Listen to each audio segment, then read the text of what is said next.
What's up, guys? This is the Gospel According to Mark with a C. He is I and I am he. Just taking some time to tell you exactly what's on my mind directly to your face.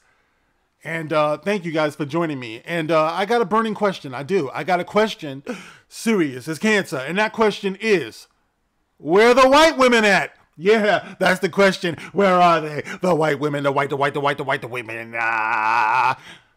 Well, I got the story of one right here, okay? This is the story of a white woman who was terminated from her job. She was denied employment based solely upon the color of her skin. And I want to tell this story to you because there's too many of you out there who believe that white people can't be the victims of discrimination or racism and that black people can't benefit from that. Okay, so I'm going to tell this story right here because this is important, guys, and I'm going to break it down to you the reasons why this is important. Now, I know a lot of you are going to be sitting on the other side of this screen saying to yourself, there he goes again, championing white people, to which I would say quite thoughtfully and quite sincerely, yeah, fuck you. So anyway, we're going to talk about this story right here, right?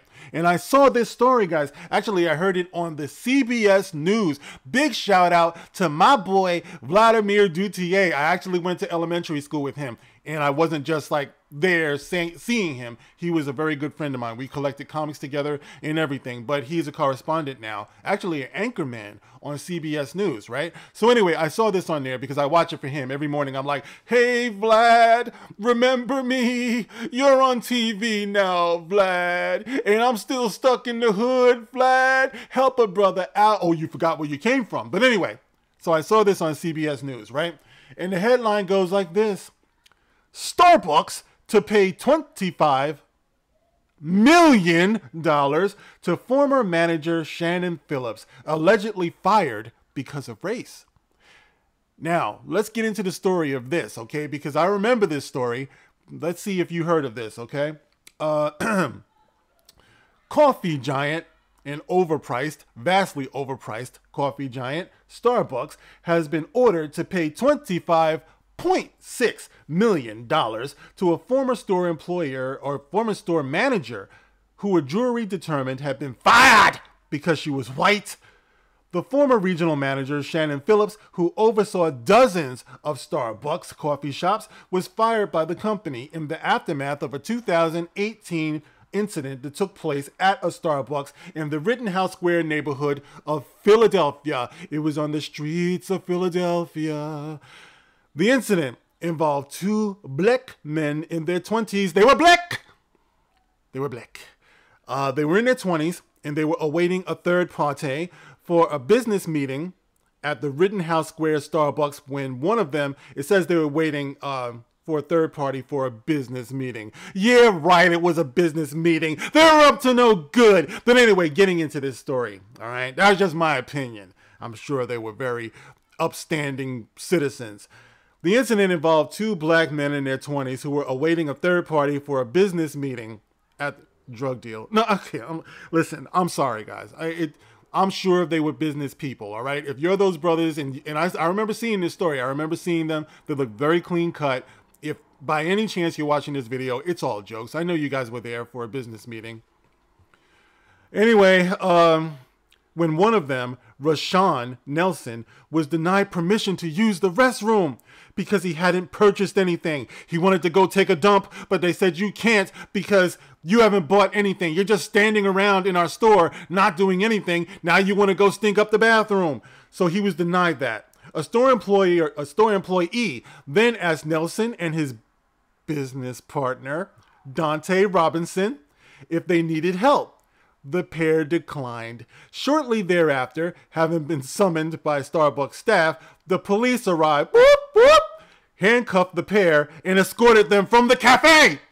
All right, so that was pretty bad. Like I said, I remember seeing that story. I remember seeing them being led out in handcuffs, and it's just a bad situation, guys. I felt so bad for them. They looked like they were good dudes, like seriously, you know what I mean? And they were handcuffed just for standing around, just for loitering, just for not being patrons, just for not, you know what I mean? And you just wanted to go use their toilet paper and all of that stuff. Anyway, Phillips, the regional manager, was fired. The regional manager was fired. All right. She probably wasn't even there that day, but she was fired. Why was she fired? But anyway, the manager of the Rittenhouse Square coffee shop, the actual manager, who is black, he's black, kept his job. Okay, so you got the regional manager who got fired. Now, she's the regional manager. That means she oversees more than one, maybe more than two locations. She's just the manager for that region. She got fired.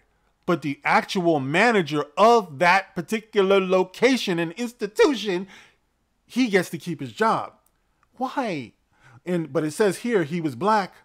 Now, Phillips sued Starbucks in 2019, alleging that race had been a determining factor in her termination. Her lawyers argued that upper management of Starbucks were looking for a scapegoat to terminate to show action was being taken following the incident involving two black men. So what they were thinking, right? They were like, okay, we got ourselves two black men who got arrested, okay? They got arrested. And we got to blame somebody because we got all these black people out there like, Black Lives Matter, Black Lives Matter, no respect, no coffee, or whatever. I don't know. I'm sure they spun it some kind of way. No latte, no, I don't know. Anyway, so these men got arrested and upper management was like, we got to do something because they're outside and they're demonstrating, they're yelling, they're throwing stuff around and all of that stuff. We got to make these people go away. What are we going to do? Let's fire the manager. I'm sorry, Mr. Starbuck. The manager is also black. Oh, okay, we can't do that. We can't do that. Okay, okay, what are we gonna do? Think. What are we gonna do? You know what?